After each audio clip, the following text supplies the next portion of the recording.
Bonjour mesdames et messieurs et mesdemoiselles, j'espère que vous allez bien ce samedi, donc 11 janvier 2025.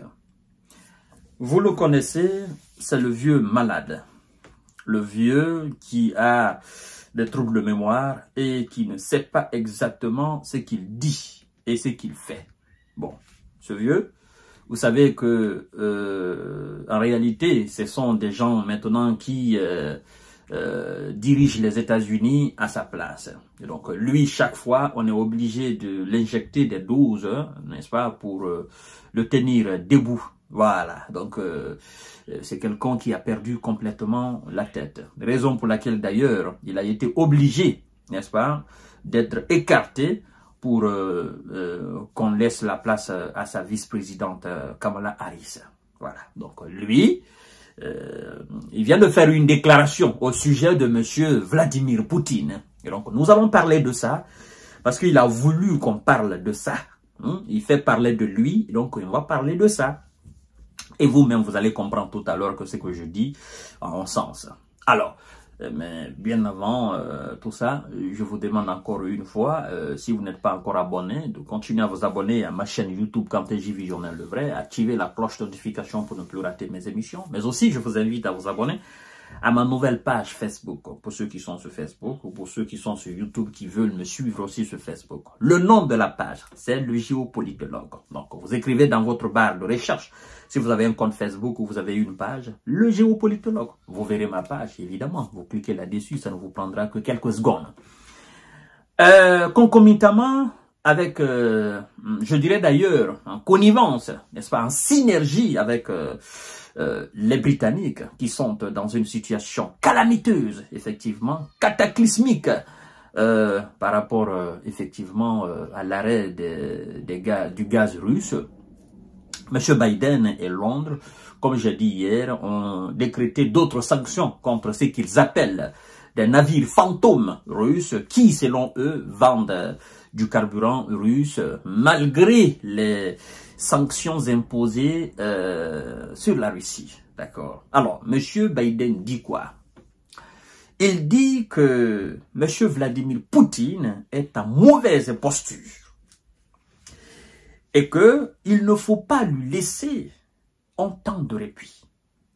Bon, Vladimir Poutine est en mauvaise posture. Il ne faut pas lui laisser un temps de répit. Ah ouais, M. Biden, selon vous, Vladimir Poutine est en mauvaise posture. Qu'est-ce que ça veut dire? Laissez-moi vous dire, M. Biden et vos alliés, aujourd'hui, plus que jamais, ou si je peux même me permettre, avant le début de l'opération spéciale militaire russe en Ukraine, avant 2022, avant même 2014, la visibilité que la Russie n'avait pas, avant cette période-là, avant cette période de trouble, la visibilité que la Russie n'avait pas, depuis le début des événements, depuis 2014 alors, depuis l'annexion de la Crimée et que ça a commencé à péter entre l'Occident et la Russie, depuis cette date, la Russie non seulement a gagné en grande visibilité.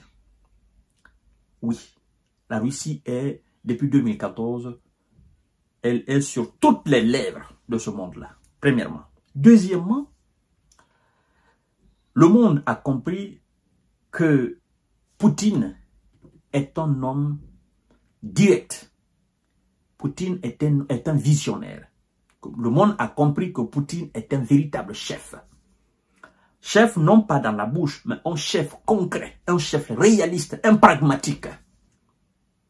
Et donc, Poutine, aujourd'hui, s'il y a un chef dans ce monde-là qui est en position de force face à l'Occident, qui est en très bonne posture face à l'Occident, c'est bien M. Vladimir Poutine. La posture de force que Vladimir Poutine a aujourd'hui, l'ensemble des chefs de l'OTAN et leurs alliés, l'ensemble des dirigeants de l'OTAN et leurs alliés, y compris le patron même de la Maison-Blanche, Biden lui-même, Poutine, c'est-à-dire la dimension de Poutine dépasse tous ces gens-là. il est plus visible, il est plus écouté, il est plus désiré. Vous voyez? Donc, et c'est lui qui est en position de force sur le terrain en Ukraine, face à plus de 50 pays. L'économie russe se porte à merveille. Ce n'est pas moi qui le dis. Les prévisions sont très bonnes pour la Russie. Évidemment. Je ne dis pas que vos sanctions n'ont pas fait quelque chose contre l'économie russe, mais la Russie a su composer avec vos différentes sanctions. Monsieur Biden, depuis 2022 jusqu'à date, ça fait maintenant 3 ans jour pour jour. 3 ans jour pour jour. Que l'ensemble des pays de l'Occident, les pays les plus industrialisés de ce monde, les pays qui composent le système économique, politique de ce monde-là, vous vous êtes réunis, vous avez décrété des sanctions inimaginables contre la Russie. Malgré tout ça, là, cette Russie se porte bien. Il n'y a pas eu de subversion en Russie. Le peuple russe ne s'est pas rébellé contre son chef pour dire que nous avons faim. Mesdames et messieurs et mesdemoiselles, monsieur Biden, est-ce que c'est que vous vous dites, est-ce que ça a un sens? Est-ce que ça a un sens? En disant que Vladimir Poutine est en mauvaise posture, est-ce que ça a un sens? Ça n'a pas de sens. Pendant ce même temps, vous continuez à acheter les engrais russes. Jusqu'à tout dernièrement, vous achetiez l'uranium en Russie de la Russie. Jusqu'à dernièrement. Jusqu'à ce que la Russie cesse de vous vendre son uranium en Russie. Est-ce qu'on peut dire que la Russie est en mauvaise posture? Vladimir, parce que quand il parle de Vladimir Poutine, il parle de la Russie. C'est pas Vladimir Poutine, c'est un individu, c'est une personne, mais il parle de la Russie. Le gaz est coupé aux Européens. On sent les conséquences. La sonnette d'alarme a été tirée en Grande-Bretagne. Parce que le stock est inférieur et ça devient inquiétant pour les Britanniques. Partout en Europe, les prix ont gonflé. Vous dites que Vladimir Poutine est en mauvaise posture. La Russie est en mauvaise posture. La Russie tire très bien profit de cette situation difficile.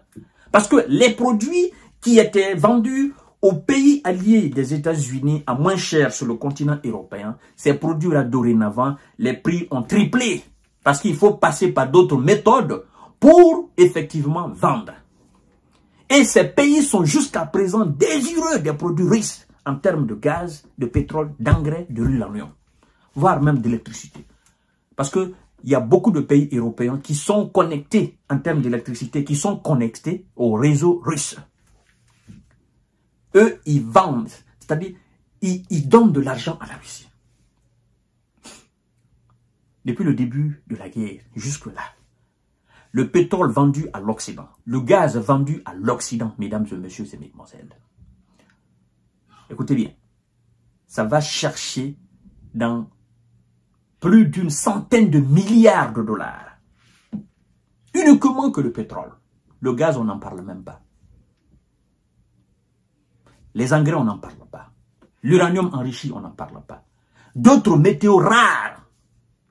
Laissez-moi vous dire, les F-16 et les F-35, il y a une matière très essentielle dans la conception de la carte mère de cette même machine qu'on appelle les F-16, les avions F-16 et les avions F-35, qu'on appelle du lithium.